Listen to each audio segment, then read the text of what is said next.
Haleluya. Tuhan, selamat pagi, salam sejahtera dalam nama Tuhan Yesus Kristus. Kita betul-betul bersyukur kepada Tuhan karena akhirnya kita melihat dalam perjalanan waktu Sekolah Alkitab Bali eksis sampai hari ini. Dan kalau Tuhan yang telah memulai, Dia juga yang akan menyertai penyempurnaannya. Puji Tuhan.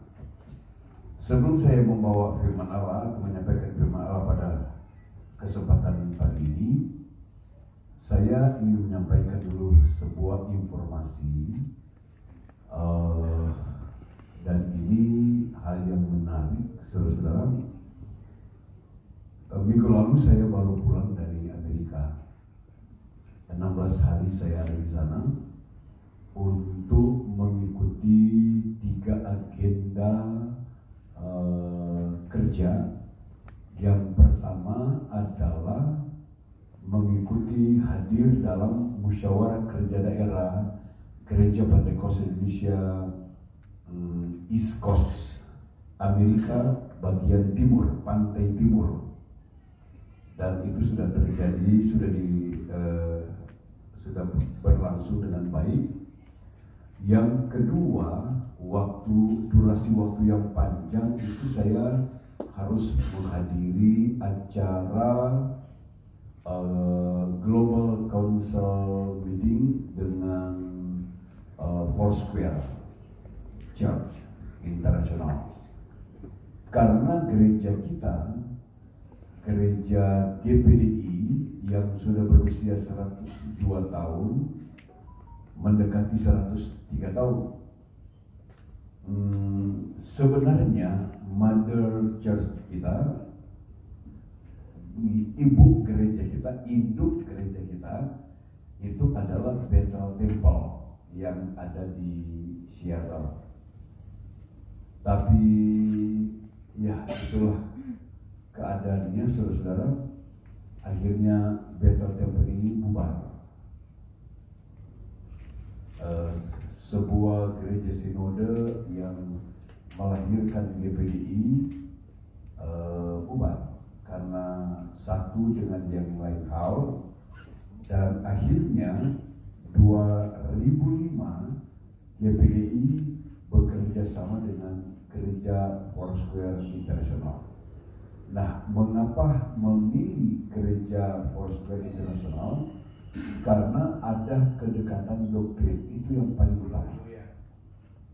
Doktrin, dan mereka juga sangat menekankan peran Roh Kudus dalam pelayanan. Sebuah sinode gereja, salah satu sinode gereja yang besar di Amerika adalah gereja Foursquare. Nah, kita dengan Foursquare itu bukan ada di bawah Foursquare, tetapi bekerja sama dengan Foursquare. Di Indonesia tidak ada gereja Foursquare, nggak ada. Di banyak negara ada gereja Foursquare, memang gereja Foursquare. Di Indonesia tidak ada, tapi GPDI kemudian mereka menghitung GPDI adalah gereja Foursquare di Indonesia. Gitu. Tapi tetap kita GPDI dan bukan bergabung tetapi bekerja sama.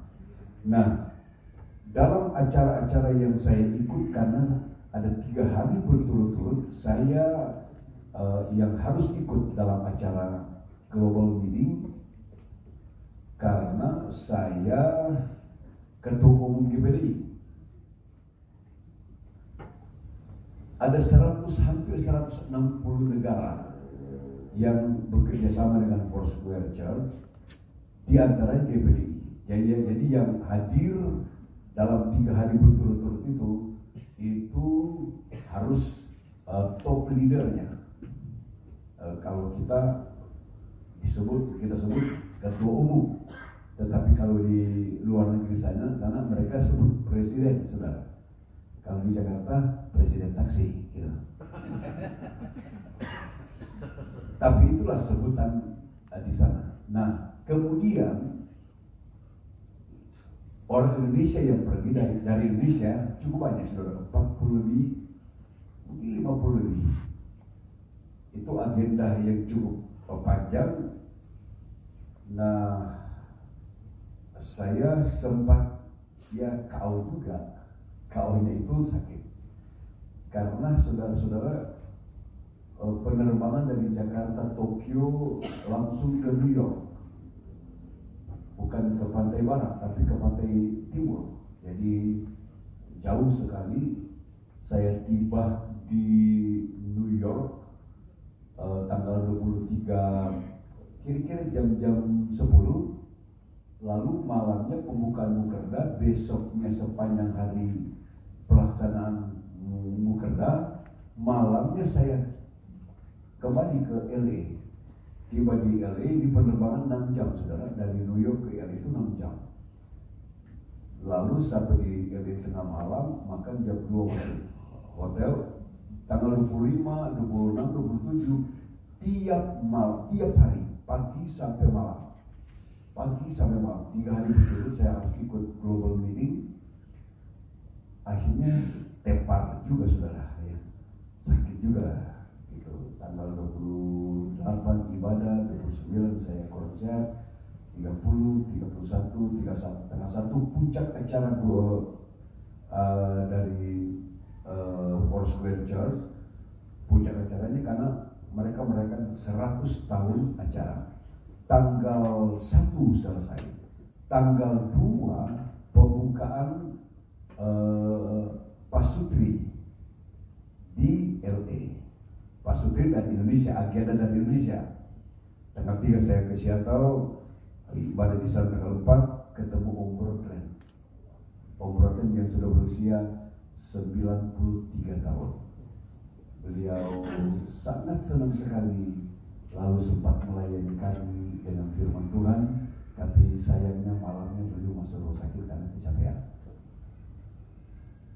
Dan beliau sangat ingin sekali ke Indonesia, tetapi faktor usia dan fisiknya yang sudah tidak memungkinkan, kecuali Tuhan tolong, dan beliau sangat ingin sekali ke Indonesia. Nah, kerjasama kita dengan Foursquare bukan dalam hal bantuan keuangan, tetapi untuk hal-hal yang sifatnya insidental, misalnya ada bencana alam dan ada GPDI yang kena di situ, dan mereka siap membantu. Yang kedua, kerjasama dengan sekolah, karena gereja Foursquare ini mempunyai sebuah universitas yang cukup terkenal, besar lokasinya, LPU, Life Pacific University. Nah, di bidang teologi kami sudah bicara dan WA masuk ke saya juga baru itu tadi pagi, menanyakan follow up daripada pembicaraan kami, karena saya sempat rapat hanya kami 5 orang dengan pimpinan mereka untuk kerjasama di bidang pendidikan.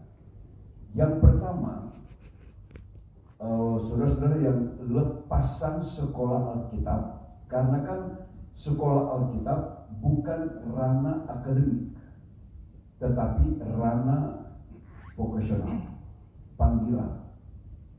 Jadi sekolah Alkitab kita ini tidak tersentuh dengan undang-undang pendidikan, baik undang-undang 20 maupun undang-undang 12 nomor 12 gitu.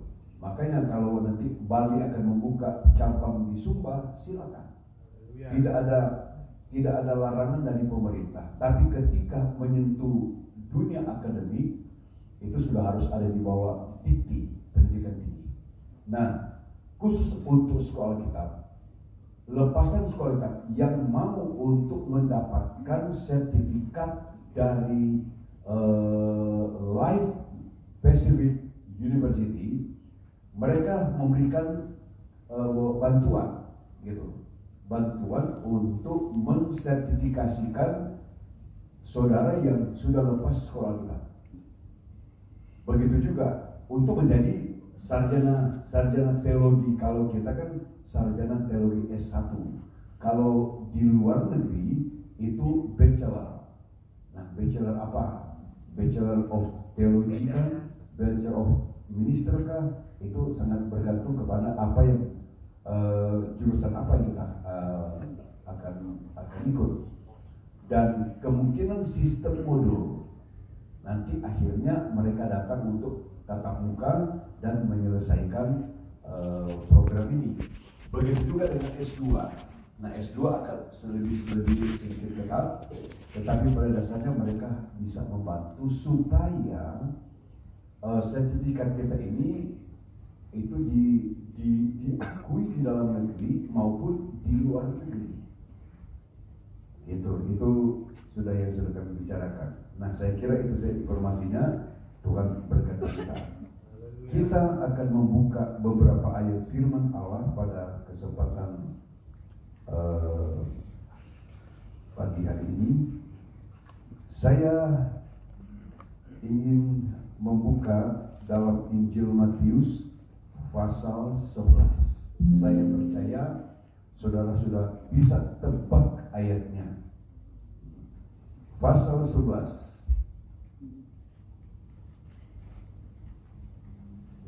Kita baca ayat yang sudah sangat akrab dengan kita, dan biasanya ayat-ayat ini suka digunakan oleh para penginjil. Ayat 28-29 tertulis demikian. Marilah kepadaku semua yang letih lesu dan berbeban berat, aku akan memberi kelegaan kepadamu. Pikulah kuk yang kupasang dan belajarlah kepadaku, karena aku lemah lembut dan rendah hati, dan jiwamu akan mendapat ketenangan. Sebab kuk yang kupasang itu enak dan bebanku pun ringan. Saudara-saudara, tadi saya katakan bahwa ayat ini sering kali dikonsumsi dan digunakan oleh para penginjil dalam ibadah-ibadah penginjilan. Itu baik sekali, saudara, sebab kalau kita lihat sepintas selalu dalam takaran penafsiran, maka ayat ini merupakan sebuah ayat undangan bagi mereka yang berbeban berat. Tetapi kalau kita telusuri, karena ini adalah ranah pendidikan. Jadi saya tidak khotbah perpuluhan, saudara. Saya tidak akan khotbah tentang sakit penyakit. Enggak. Satu waktu dalam ibadah jemaat saya diundang. Setelah saya khotbah, saya katakan begini: saudara-saudara yang merasa masa depannya suram, maju ke depan untuk didoakan. Sudah tahu yang maju ke depan pertama adalah seorang nenek. Saya berpikir, apa yang khawatirkan masa depannya? Tetapi saudara tahu bahwa banyak orang juga yang takut menjadi tua. Saya bercermin dengan apa yang baru saja kira-kira 2 minggu lalu saya melihat orang tua kita, orang tua rohani kita, Bapak Pendeta Brotland, yang sekarang tinggal hidup sendirian setelah Ibu Brotland dipanggil Tuhan.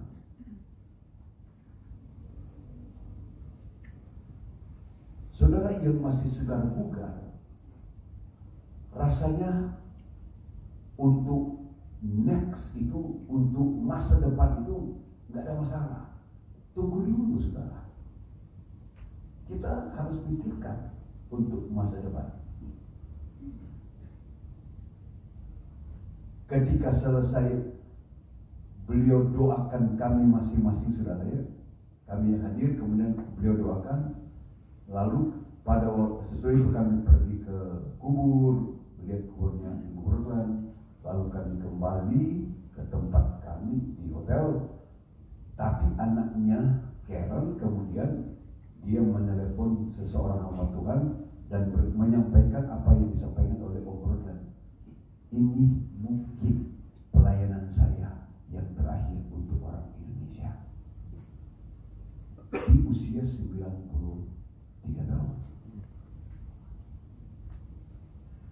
Kita secara fisikal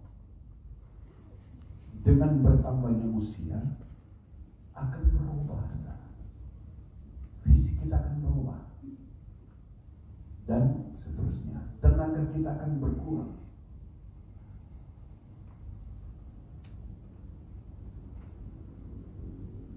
Bagaimanapun juga. Jadi puji Tuhan. Nah, sekarang kita kembali kepada ayat yang tadi saya baca. Saudara, di zaman Tuhan Yesus, masyarakat Israel mungkin sama dengan masyarakat Bali. Ada tingkatan-tingkatannya. Betul kan? Masyarakat Bali gitu. Ada bukan klasifikasinya, tetapi bahasa umum menggunakan ada kastanya. Itu tingkatan dalam tatanan hidup masyarakat Bali. Saya, saudara yang tahu persis, saya jauh dari pengetahuan itu. Tetapi yang saya dengar seperti itu. Di zaman Tuhan Yesus pun demikian. Mengapa munculnya ayat-ayat ini? Saudara, di zaman Tuhan Yesus, masyarakat Israel itu didapati ada 4 tingkatan klasifikasinya. Yang pertama disebut sebagai otokrat. Masyarakat otokrat, birokrat yang menangani masalah kenegaraan, kebangsaan, tatanan kenegaraan, dan kehidupan ritual. Lalu kemudian membentuk sebuah lembaga yang mengatur 2 aspek hidup ini. Kemudian dikenal dengan lembaga Sanhedrin. Sanhedrin ini diwakili oleh beberapa fraksi. Di sana ada fraksi ahli Taurat, orang Farisi, dan Paulus ada di situ ketika dia masih bernama Saulus. Ada fraksi Herodiani atau Herodian, fraksi para politisi, dan ada fraksi Saduki, kelompok yang kemudian mengekskluskan diri dan tidak percaya terhadap kebangkitan Yesus. Nah, mereka kemudian ini terbentuk menjadi sebuah lembaga yang mengatur tatanan hidup orang Israel untuk 2 aspek ini. Aspek berbangsa dan aspek beragama. Kemudian di bawah itu ada tingkatan kedua disebut kaum Ezena, kaum para pujangga, kaum para filsuf, kaum para pedagang. Yang ketiga adalah tingkatan masyarakat biasa, kaum hieres. Nah, di dalam tatanan kehidupan ritual keagamaan orang Israel melalui pelayanan-pelayanan para nabi, para imam, itu hanya sampai pada kaum hieres di zaman Taurat. Itu sebabnya kalau kita lihat misalnya dalam zaman Taurat, kalau orang itu bersalah atau sebut saja orang itu kusta. Nah, di zaman itu penyakit kusta identik dengan penyakit dosa. Untuk mentahirkan orang yang kusta ada prosesinya yang tidak boleh diabaikan. Ketika waktunya orang kusta itu akan ditahirkan, dipulihkan, termasuk diampuni dosanya, dia harus menghadap imam dengan membawa binatang sembelihan. Kalau dia orang kaya, dia harus membawa lembu atau sapi. Kalau dia masyarakat menengah, dia harus membawa kambing atau domba. Kalau dia masyarakat kelas bawah, dia harus membawa burung tekukur atau burung merpati. Yang penting ada binatang sembelihan untuk prosesi pentahiran orang itu. Nah, penanganan kehidupan ritual orang Israel hanya sampai pada kaum Khiares. Tetapi di luar itu ada kelompok masyarakat yang kalau kita di Indonesia dulu disebut dengan suku terasing. Kaum Druze, suku terasing. Nah, pelayanan kehidupan ritual dari para pemuka agama orang Israel, menurut Taurat, kaum Druze ini tidak terjamah. Enggak terjamah. Saudara ingat cerita Yesus, walaupun dalam sebuah perumpamaan, ada orang yang turun dari Yerusalem, kemudian dia akan berangkat ke Jericho. Kenapa di sana ada kata turun? Saya tidak mau mengalegoriskan kata turun, saudara, tetapi memang dari Yerusalem 750 meter di atas permukaan laut. Sedangkan Jericho 200 meter di bawah permukaan laut. Saudara bisa membayangkan secara geografis perbedaan antara Yerusalem dan Jericho. Itu sebabnya dari Yerusalem ke Jericho nanti sampai pada titik nol permukaan laut ada tunggunya. Biasanya tour leader suka berhenti dan tunjukkan ini titik nol dari permukaan laut. Nah, Yerusalem 700 meter di atas permukaan laut, Jericho 200 meter di bawah permukaan laut. Unik sekali. Nah, kan perumpamaan Yesus mengenai orang yang dari Yerusalem turun ke Jericho, lalu dia dirampok oleh penyamun. Penyamun ini siapa? Walaupun cerita itu hanya sebuah gambaran perumpamaan yang dititik beratkan pada perilaku seorang imam dan perilaku seorang Yahudi dibandingkan dengan perilaku seorang Samaria. Perumpamaan itu ceritanya bukan soal dia turun, enggak, saudara. Cerita itu mengangkat sikap hidup seorang imam yang notabene mengerti firman Allah, tapi tidak ada kasih. Orang Manado itu banyak kasihan, saudara. Banyak kasihan. Tapi hanya sampai di mulut kasihan. Duduk di samping saya Wakil Gubernur yang sekarang, Stephen Kando. Di satu acara saya nyapa beliau karena kami sudah kenal dekat. Saya nyapa, Pak Wagu, katanya baru 5. Iya, kasihan. Dari mana? Cuma 2 minggu kasihan di Jerman. Nah, ini orang Manado ini banyak kasihan, saudara. Mobil baru ya, Iya kasihan. Berapa harganya? Cuma 800 juta kasihan. Itu tipikal orang Manado.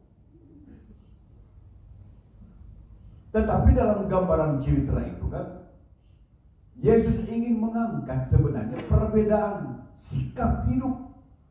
Orang yang mengerti firman Allah, seorang imam melihat orang yang dirampok oleh penyamun hanya dari seberang jalan dan berkata, mungkin orang itu orang Manado sekarang.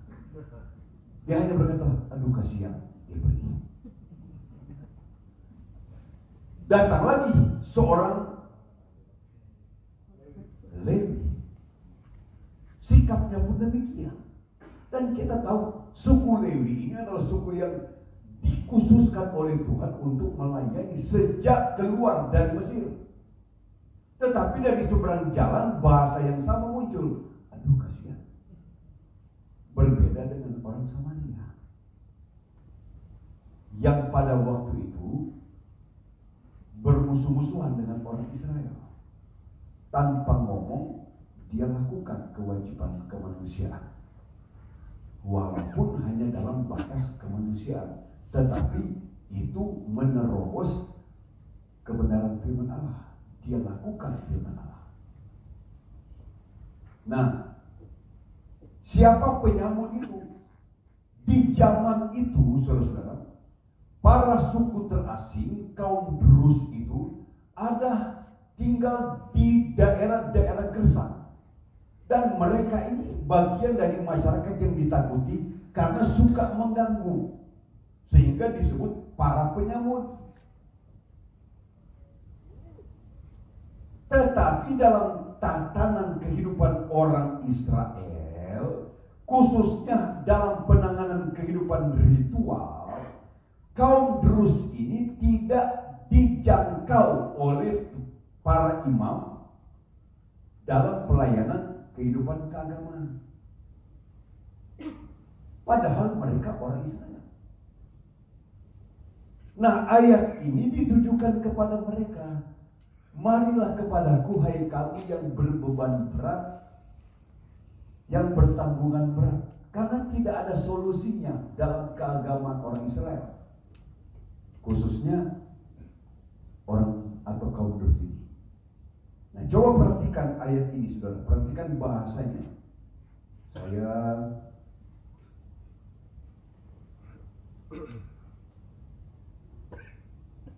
perhatikan. Marilah kepadaku semua yang letih lesu dan berbeban berat. Saudara, kalau kita coba menganalisa dan cermati, di zaman pelayanan Yesus, kemana dia pergi, di mana ada Tuhan, di situ ada mujizat.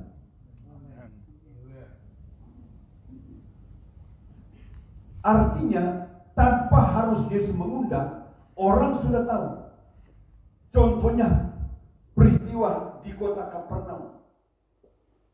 Di sana ada perwira tentara Roma.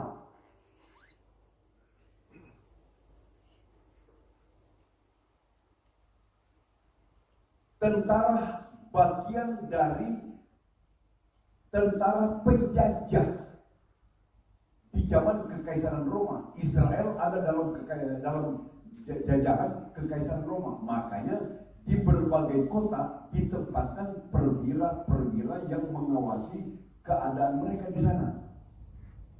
Di Kaisaria ada Cornelius. Di kota Kapernaum tidak disebutkan namanya perwira ini.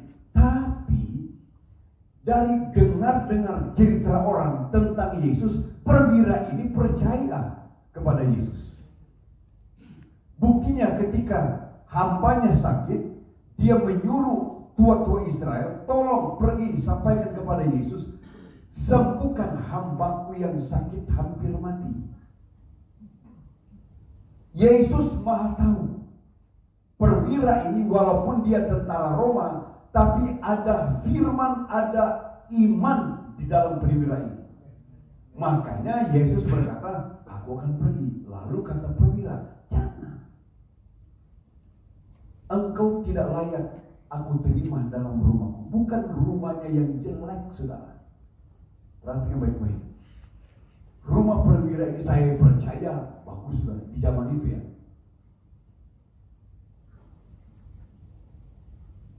Tapi di balik ucapan perwira ini ada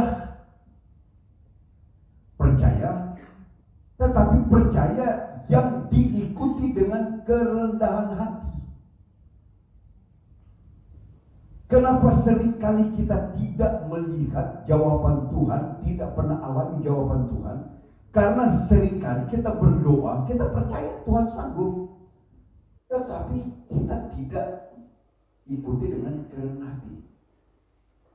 Apa kata perwira? Jangan Tuhan, aku tidak layak menerima Engkau dalam rumahku. Katakan saja sepatah kata, niscaya hambaku sembuh. Saya juga seorang perwira, saya mempunyai bawahan. Kalau saya katakan kepada bawahan saya, ke sini, ya ke sini. Saya punya atasan. Kalau atasan saya katakan kepada saya, ke sini, saya pergi. Kata Yesus, belum pernah aku melihat iman seperti itu di antara orang Israel. Saudara mau melihat mujizat Tuhan? Amin. Percaya harus sertai dengan kerendahan hati. Amin.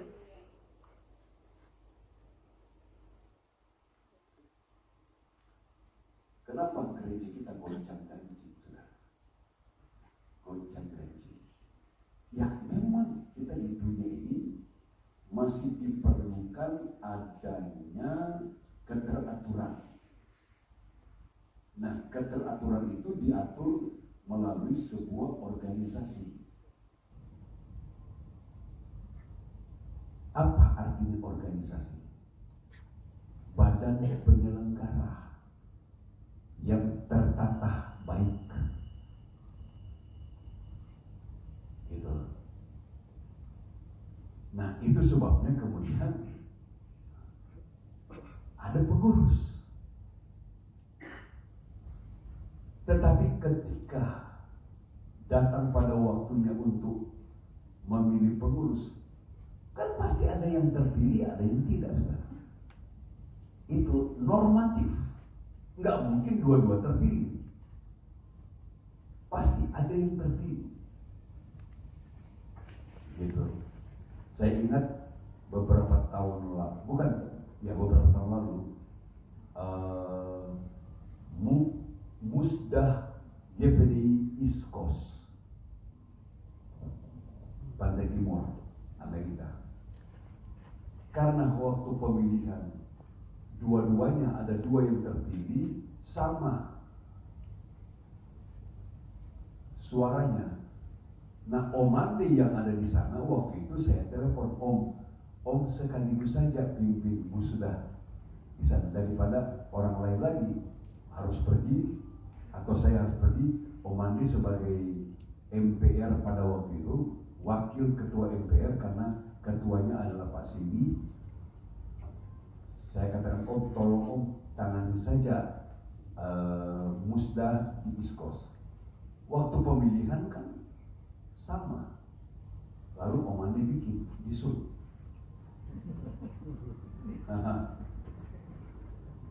Kan kalau disut begini pasti ada yang menang, sudah. Iya enggak? Akhirnya satu menang. Walaupun memang ya lucu-lucu gitu. Pasti ada yang menang. Beda dengan di Manado, saudara. Di Manado itu ada seorang anak remaja, sudah menanjak remaja mendekati dewasa, tetapi agak ada keterbelakangannya, gitu.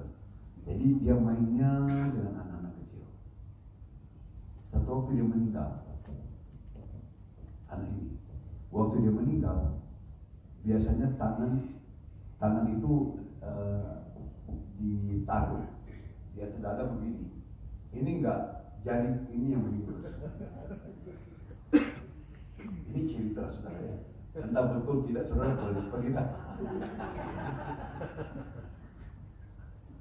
Ini begini terus tangan. Lalu Panggil pendeta. Pendeta doa. Amin. Ditekan. Begitu lagi. Panggil pimpinan gereja lain. Doa. Amin. Ini lagi. Akhirnya panggil pendeta Pantekosta yang dianggap doa. Pendeta Pantekosta itu bicara sampai tengking. Amin. Haleluya. Dalam nama Yesus. Amin. Amin. Tekan. Puji Tuhan. Begitu. Mendekati acara prosesi penutupan peti. Wah, pada gaduh. Teman-temannya anak ini, teman dari anak ini yang meninggal ada di situ. Tanya kenapa? Mereka bilang, coba kamu lihat, tangannya begini. Oh, gampang. Nah, kebetulan yang meninggal namanya Rudi. Lalu temannya satu begini, langsung begini.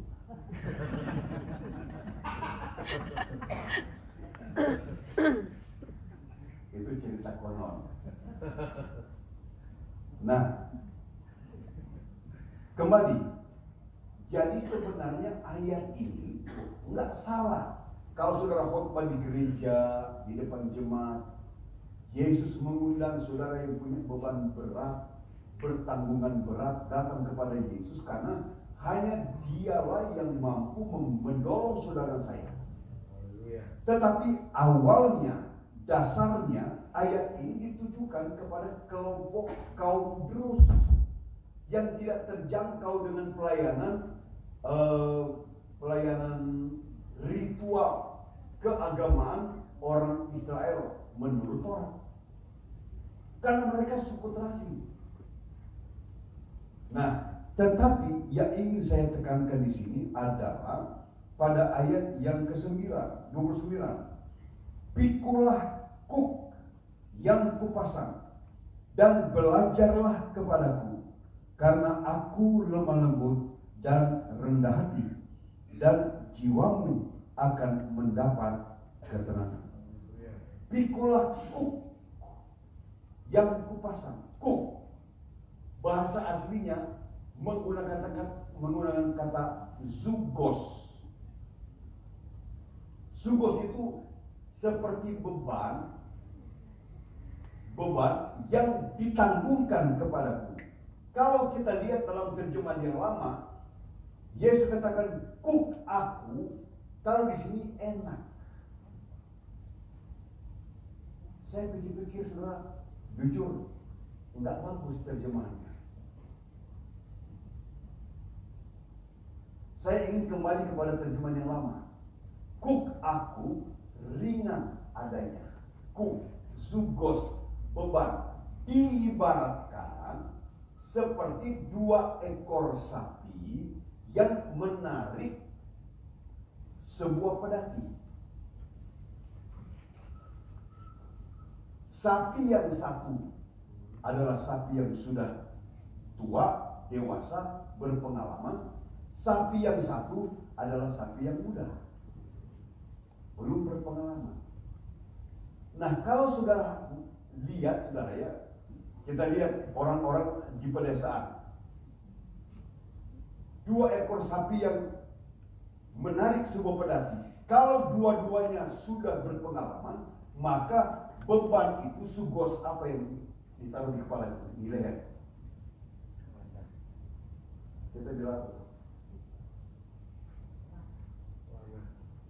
ya, kalau pelana di atas kuda, ini yang ditaruh di atas leher sapi 2 itu, ya, kayu punuk ya, ya beda-beda sih tiap daerah. Nah, kalau sapi itu sama-sama berpengalaman, biasa aja. Tetapi kalau yang masih baru itu harus ada kiatnya. Kiatnya apa, saudara? Ini kalau sapi yang berpengalaman di sebelah kanan, sapi yang baru di sebelah kiri, maka ujung dari kayu punduk itu harus diikat diikatkan ke pedati. Sehingga semua beban ditarik oleh sapi yang berpengalaman. Makanya kata Yesus, kuk aku ringan adanya. Tanggunglah kuk aku. Kuk aku ringan adanya. Artinya kita itu bagaikan seekor sapi yang masih baru, tidak kuat, belum pengalaman, bersama Yesus yang maha sempurna. Amin. Ketika kita diberikan beban kerja, Dia yang tanggung. Amin. Bukan kita. Kita hanya memberi diri kita untuk dipakai, dipasangkan dengan Yesus. Seperti kata Paulus kepada jemaat Korintus, kami adalah rekan sekerja Allah.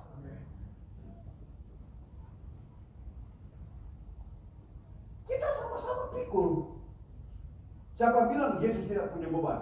Di sini katakan, bebanku ringan adanya. Apa beban Tuhan? Sakit penyakit? Tidak. Kekurangan ekonomi? Tidak. Di dalam surat Petrus, beban Tuhan adalah kalau boleh tidak ada yang binasa. Amin. Nah, itulah undangan kepada kita.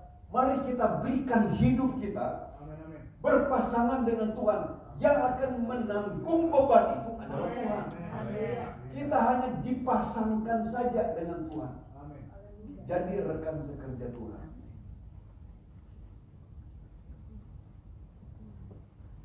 Saya ingat sebuah cerita, sebuah ilustrasi. Seorang bapak, dia memikul satu beban dari kebun. Beban, entah mungkin hasil kebunnya kelapa kah, mungkin pisang kah. Itu biasa kalau di kampung.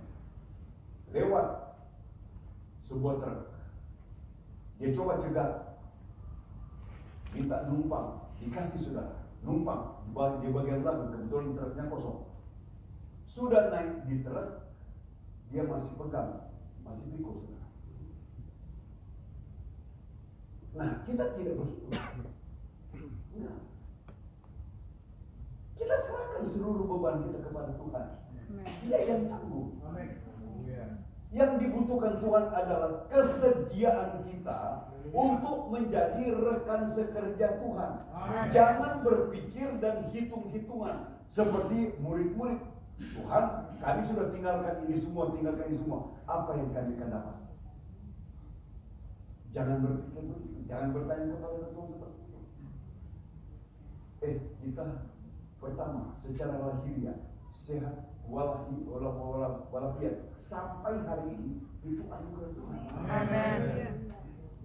Apalagi kita sudah dijanjikan surga. Kan dalam surat Petrus, tujuan iman kita adalah keselamatan.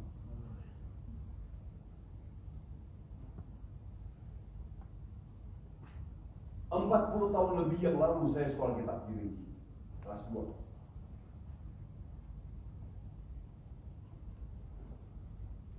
Saya jarang keluar, jarang keluar. Kan biasanya Sabtu ini wanita yang keluar, Sabtu berikut pria yang keluar. Saya jarang keluar. Bukan karena sok suci, bukan. Tapi karena nggak ada uang. Tapi bukan hanya saya. Ada teman saya orang Palembang. Jadi kalau berdua itu di asrama aja. Belajar, berdebat, atau kami saling gantian untuk berkhotbah. Dia yang menilai saya yang menilai dia. Saya catat berapa kali dia menyebut susu darah.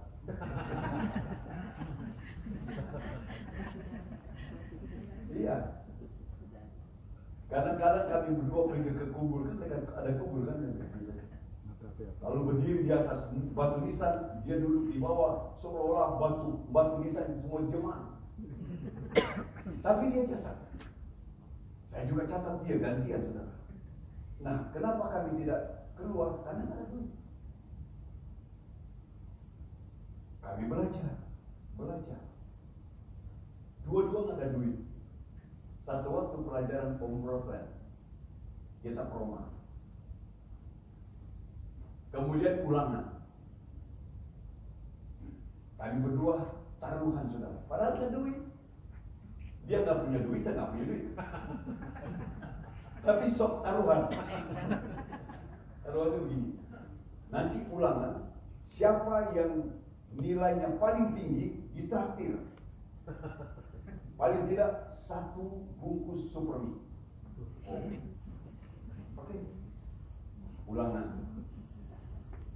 Berapa hari kemudian hasil ulangan diumumkan oleh Om Berdan. Om Berdan mulai tulis nilai 70, angka 70. Yang dapat 70 coba angkat tangan semua. Saya lihat dia nggak angkat tangan, dia lihat saya angkat tangan. 75, wah angkat tangan yang dapat 75. Saya lihat dia lihat saya enggak. 80 begitu juga, 85 begitu juga, 90 makin berkurang. Ya tinggal 1-2 yang angkat tangan. Saya lihat dia nggak angkat tangan. Dia lihat saya angkat tangan. Saya boleh begini sudah. Jangan-jangan dia 100. Karena saya 95. Di depan saya sudah ada lembaran saya 95. Aduh, ini 100, ini ngepon. Ketika 95 dia ketawa senyum, dia katakan saya ketawa senyum, semua yang impas dah. Gitu.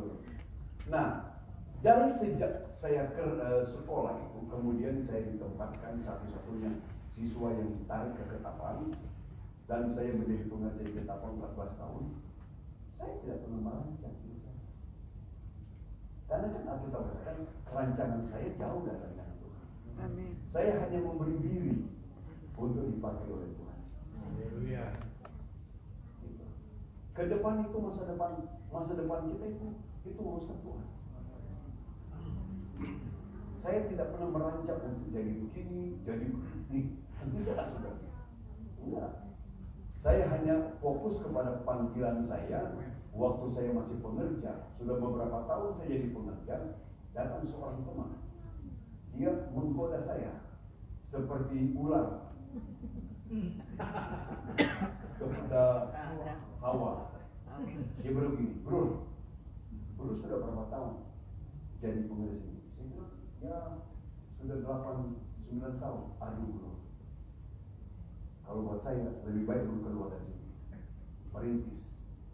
Lalu diberikan filosofinya begini bro, lebih baik jadi tuan kecil daripada hamba besar.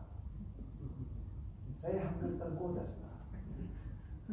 Tetapi enggak, saya ingat guru saya di Air Mandi dulu kelas 1 berkata begini, selama kamu melayani, mau jadi apa, kalau dalam genggaman tangan Tuhan pasti jadi baik. Amin. Yeremia pasal 18, kita bagikan tanah liat dan Tuhan itu pengguna. Gitu. Ya. Seorang incing di Bojonegoro dia nyanyi, buatlah jalanmu dalam saya, dengan aksennya. Tuhan pensiunan.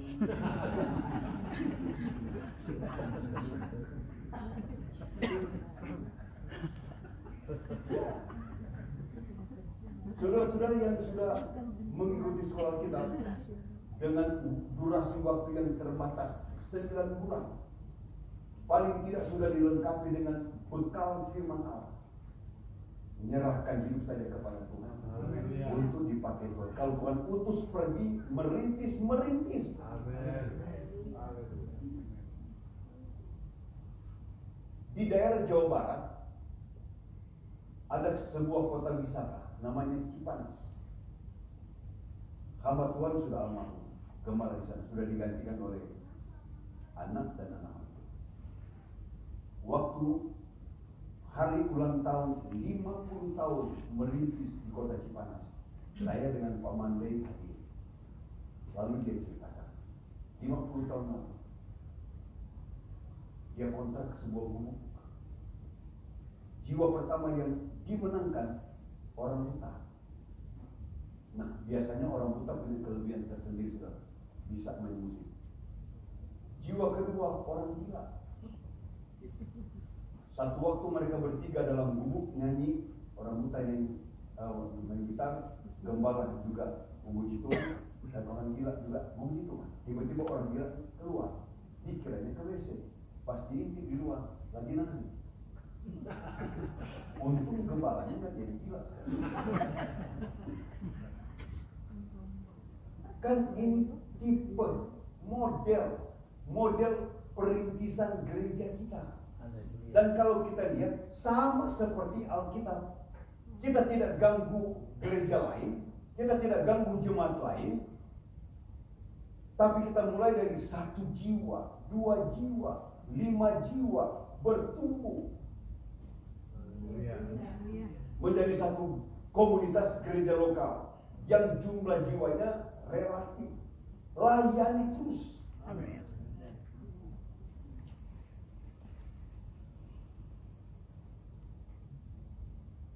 Kalau saya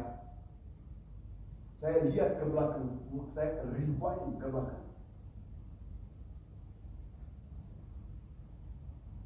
Pernah saya jadi pengerja di Jember. Sudah tahu didikan Bapak Pendeta Soliton almarhum cukup keras.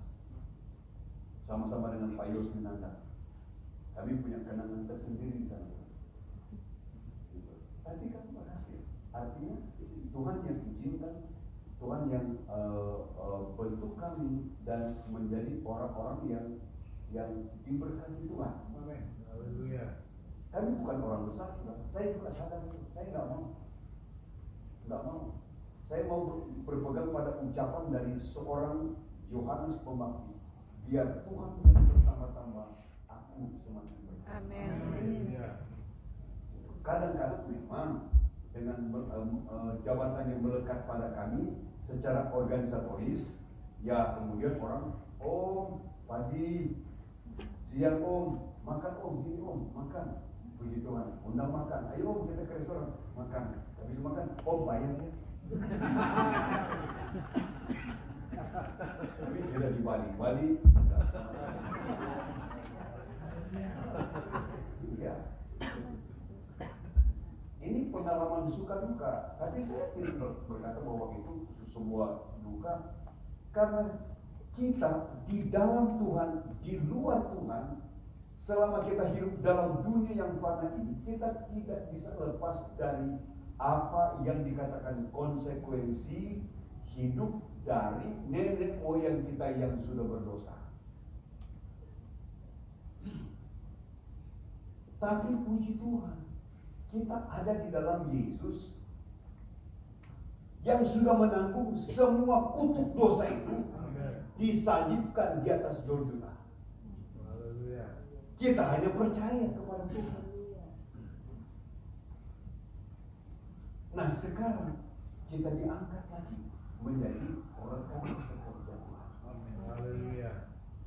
Kerja saja. Haleluya. Amin.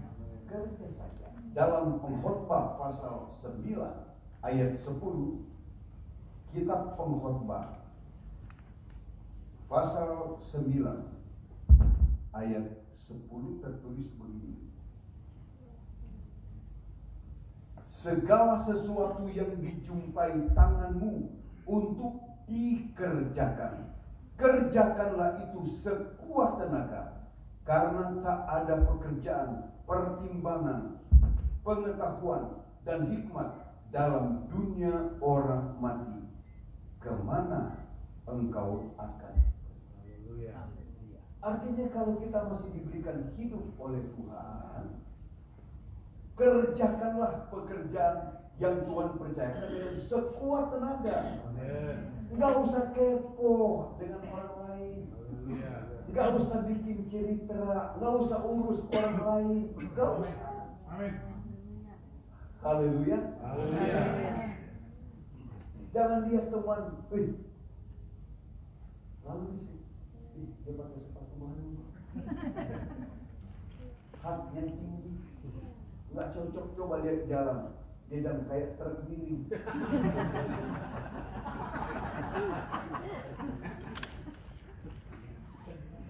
Iya. Kenapa kita kepo dengan orang lain? Enggak usah, saudara. Enggak usah. Fokus saja. Aduh, saudara. Jadi rekan kerja Tuhan itu luar biasa kepercayaan. Amin. Luar biasa. Jadi rekan sekerja Tuhan, sama seperti dalam Injil Matius pasal 11 tadi, kita diberikan beban yang apa namanya tadi? Kayu pungut itu, tapi bukan kita yang narik. Tuhan yang narik. Amen. Kita hanya menjadi pendamping Tuhan. Amin. Makanya dia katakan, kuk aku ringan. Kita hanya memberi diri. Ini aku Tuhan, pakailah. Amin. Amin. Soal makan, minum, nggak usah khawatir. Tuhan pasti siapkan dengan caranya Tuhan. Dengan cara Tuhan. Ini kan yang membuat, saudara ya, gereja-gereja lain. Saya banyak teman di luar GBI, teman sama Tuhan. Satu waktu kami ada acara di MBK, bukan MBK, saya lupa namanya, yang ada di Kemayoran. Ini acara aras nasional dari beberapa aras nasional. Ada PGI, ada PGPE, PGRI, ada PGPI, ada Gereja Independen, dan saya duduk di depan. Nah, ketika kami akan mengisi formulir, duduk di samping saya seorang pimpinan gereja sinode. Nah, dalam formulir itu akan ditulis gereja lokal sinode masing-masing berapa. Si bapak ini dia telepon sekretaris umumnya, gereja kita berapa sekarang di Indonesia? Lalu saya kan ngupik, saudara. Oh, 650 lebih. Wah, puji Tuhan. Dalam hati, GPDI 12.000. Ketika saya laporkan, pada waktu itu kurang lebih saya laporkan 13.000 lebih. Lalu mereka bertanya, Pak, bagaimana caranya? Saya bilang begini, kami punya sekolah Alkitab ketika itu hampir 30 sekolah Alkitab. Satu sekolah Alkitab menghasilkan tenaga 50 tenaga. Kalau 30 berarti 1.500 tenaga per tahun. Ambil sepertiganya yang jebol, yang menerobos masuk dalam pelayanan. 500 hamba Tuhan yang merintis pelayanan. Itulah modal kami. Dan kami tidak ada pendeta. Enggak ada pendeta kejadian. Yang ada pendeta keluaran. Pendeta kejadian artinya pendeta jadi-jadian. Saya tidak tahu apa-apa, tidak pernah sekolah, tiba-tiba menjadi pendeta. Kalau kita kan keluaran sekolah kita.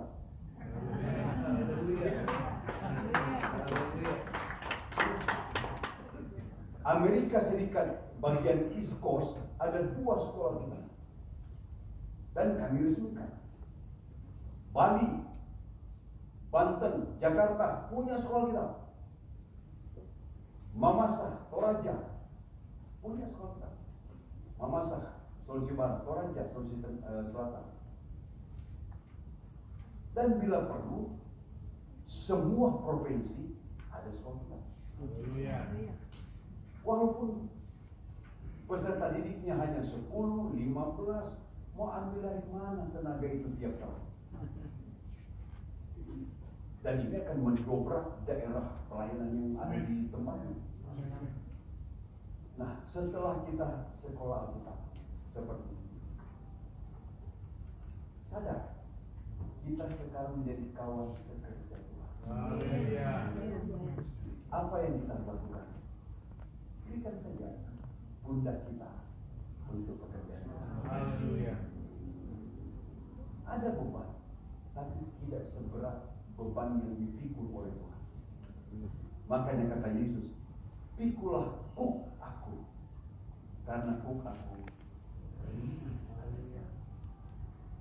Oh, jadi rekan sekerja Tuhan sangat indah.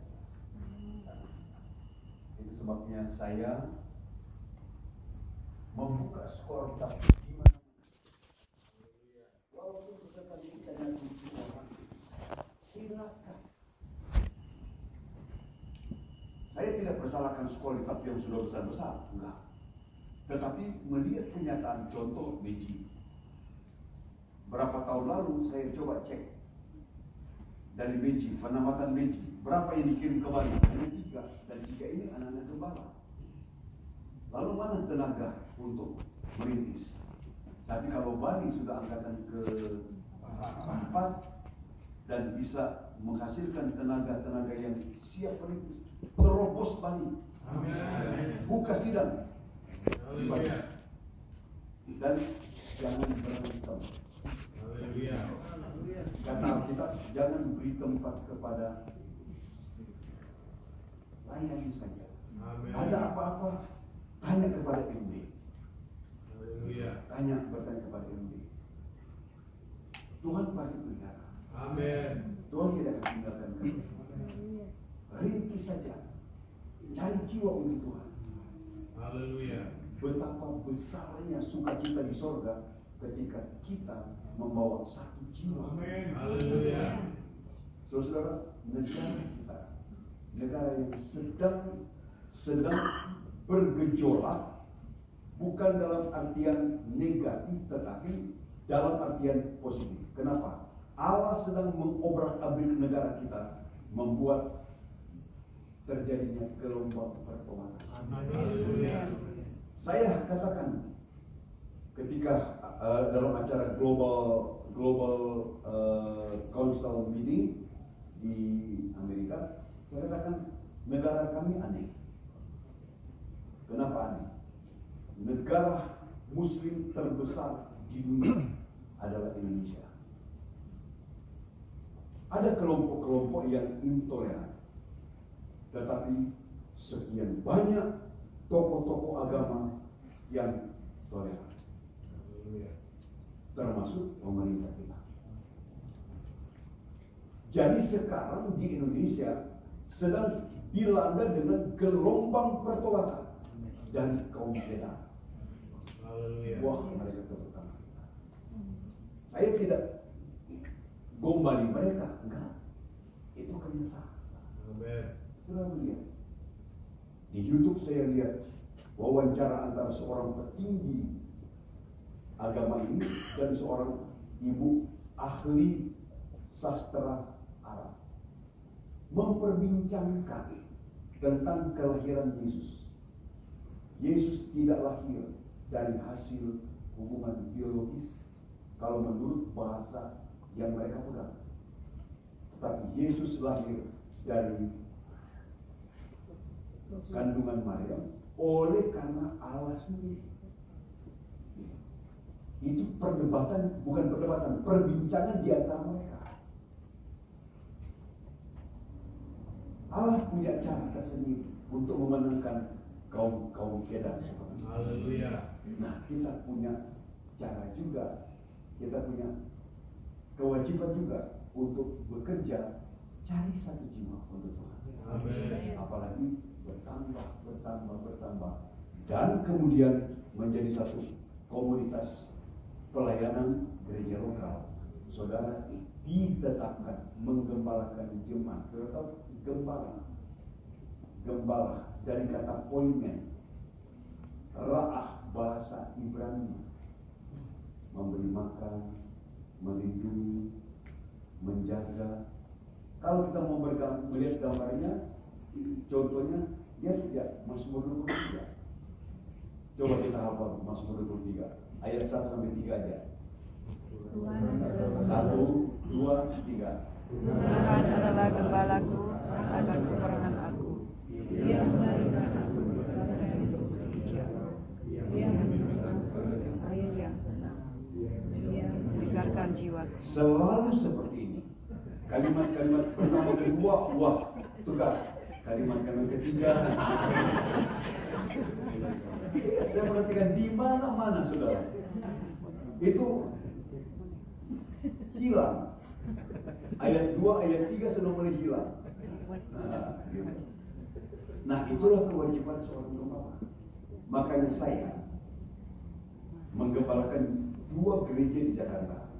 Kecuali ke luar negeri, hari Minggu saya tidak ada. Tapi di dalam negeri, hari Minggu saya harus ada. Karena seperti itu, jemaat secara psikologis, dalam psikologis penggembalaan, kalau jemaat hadir, jemaat yang hadir dalam gereja, lihat ada gembala, walaupun bukan gembala yang khotbah, tapi ada gembala. Mereka rasanya tenang, sudah. Jangan jadi gembala.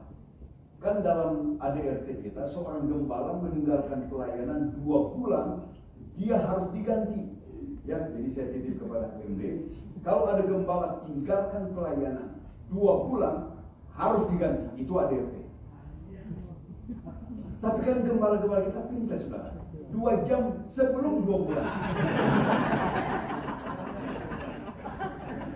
Sudah di tempat. Secara hukum dari mana mau dituntut? Nggak bisa. Kan saya di sini sebelum jatuh tempo. Tetapi itulah gembala. 1 jiwa, 2 jiwa, 3 jiwa tetap layak. Amin. Tetap layak. Saya pesan kepada siswa-siswi yang sebentar akan dikeluarkan dan diutus, dan jangan lari dari pelayanan. Amin. Saya katakan, kalau ada yang tinggalkan pelayanan, lari dari pelayanan, dan tidak dihukum oleh Tuhan, Tuhan harus minta maaf kepada Nabi Yunus. Nabi Yunus diutus ke Nineveh, dia lari ke Tarsus. Tuhan buang ke laut, dimakan ikan cakalang. Jadi kalau ada orang yang tinggalkan Tuhan, tinggalkan pelayanan, Tuhan sudah berikan 1 jiwa. Itu berharga di hadapan Tuhan. Karena untuk 1 jiwa ini, Tuhan tuntaskan misinya di atas 2 juta. Kita orang Kristen kadang-kadang menghadapi Natal dengan euforia Natal yang luar biasa. Bila perlu semua bagus, tapi kita lupa korban Yesus di 2 juta.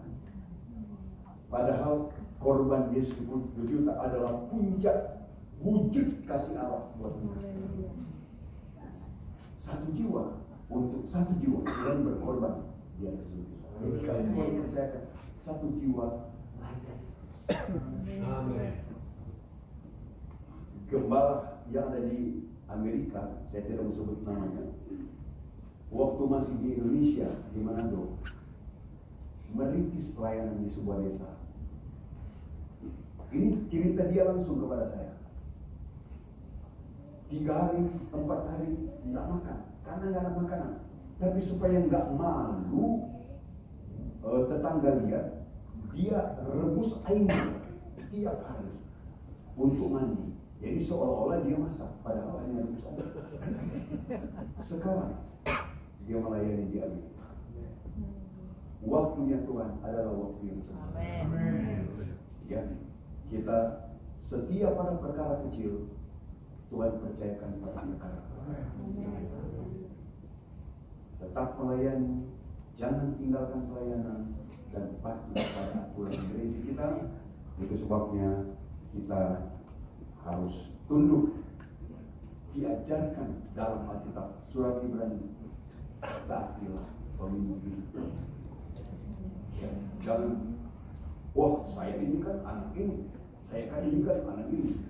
Wow, anak saya sekolah kita DBJ, minggu depan, besok lusa akan ditamatkan. Tapi saya udah bilang sama dia, jangan mentang-mentang anak ketua umum, lalu kamu seenaknya. Tidak. Tunduk patuh kepada peraturan sekolah. Puji Tuhan. Dan akan ditamatkan besok lusa. Haleluya. Puji Tuhan. Saya senang karena anak saya 2 saudara, 1 wanita, 1 perempuan. Gitu. Nah, yang di Beji ini dia S1 di UPH Manado, di Karawaci Jakarta, UPH Universitas Pelita Harapan, tapi karena mahal jadi uang papa habis. Lalu S2-nya di Arizona State University di Amerika. S2-nya bukan teologi ya, tapi di bidang pendidikan, education. Tetapi saya berdoa Tuhan, Tuhan gerakkan hati anak saya itu sekolah. Amin. Dan sudah sekolah. Satu persatu doa kita dijawab. Ya Tuhan, tolong selamat bekerja, selamat melayani, jaga kesetiaan kepada Tuhan, jaga integritas pelayanan. Ada beban, jangan langsung tinggalkan pelayanan. Kumuli dan berdoa Tuhan pasti. Dan selamat kepada Majelis Daerah GPDI Bali untuk meneruskan program pendidikan ini. Selamat. Apalagi akan buka cabang di Sumba. Silakan.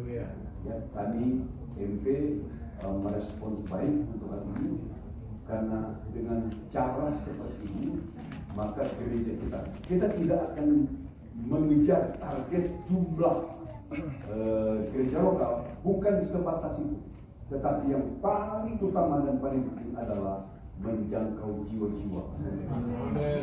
Tuhan berkati.